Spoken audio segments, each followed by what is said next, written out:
It's the TEFL Express podcast, brought to you by TEFL Express, your partner in the world of teaching English as a foreign language. For all the latest and greatest in the world of TEFL training and materials, please visit our website at teflexpress.co.uk. Enjoy the show! Hi, welcome to the TEFLCast. My name is Adam, and with me today is a guest ESL teacher. Can you please start by introducing yourself? Hi, my name is Jack. I'm from the northeast of England. I've been teaching on and off for 3.5, nearly 4 years, 2 years of which have been in China. Back home, I mostly dealt with pupils with special educational needs, which involved children with emotional issues, physical issues, or children from ethnic minorities who English wasn't their first language. That sounds great. And what are you up to currently? I'm currently teaching in 2 kindergartens in Beijing.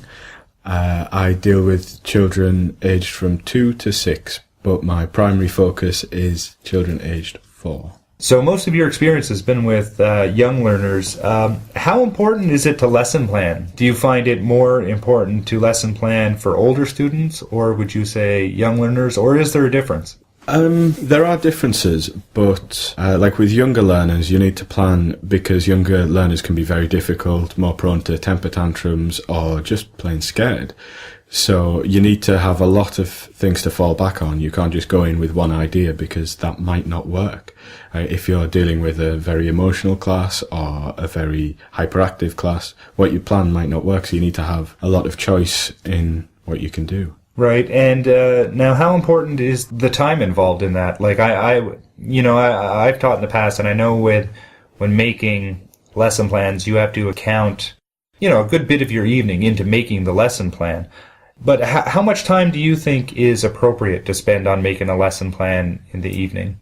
I'd say about 1/3 of the time that you would spend on the lesson. So if your lesson is an hour long, you should be planning for about 20 minutes. But the more you do this, like over time, it will become less and less as you have more ideas. You don't have to sit thinking about things. You can just put it straight on the paper. Good. So, like, for example, if I was a new teacher starting out, it's very possible that I could spend up to 2 hours even making an hour-long lesson. Oh, at least. Yeah. When you first start out. I've spent hours in the past over a half-hour lesson. Right. Like when I first started, it's a bit nerve-wracking, but once you get the confidence and the practice, you can shorten that time a little bit. Right. But you, especially early on, you need to put in a lot of planning. Right. So, and like you said, a little experience goes a long way too. Like once you have some under your belt, it's probably, just second nature to do your lesson plan at that time. Yeah, but you still need to do a lesson plan. Even if you've got years of experience, you can't just wing it. You need to go in with at least a plan B as well as what you want to do, because children are children and people are people. So you need to be prepared. Definitely. I do know, again, from past experience too, that with the young learners, especially like you're currently teaching, you really need to, in your lesson, map out, how much time you allot for each activity. And it's very, very important that you adhere to it. You stick to it just for the sake that the kids really need that routine, to get that instilled in them through the lesson plan. Indeed. Like you need a lot of structure and continuity with your lessons. For example, I have 10 minutes of singing at the start of my lessons, so the pupils can get into the routine. They know once they're singing songs, the lesson's going to begin. And I always finish with a 5-minute story, usually in a book, and they know that that's the end of the lesson.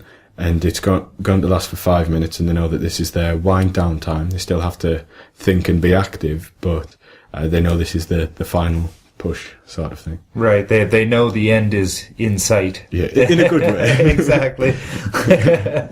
Now, what would you say is the most difficult part of doing a lesson plan? Keeping your lessons creative. Like the temptation is just to rehash the same old things over and over again, but that's not going to keep your pupils interested, and it's not going to keep you interested.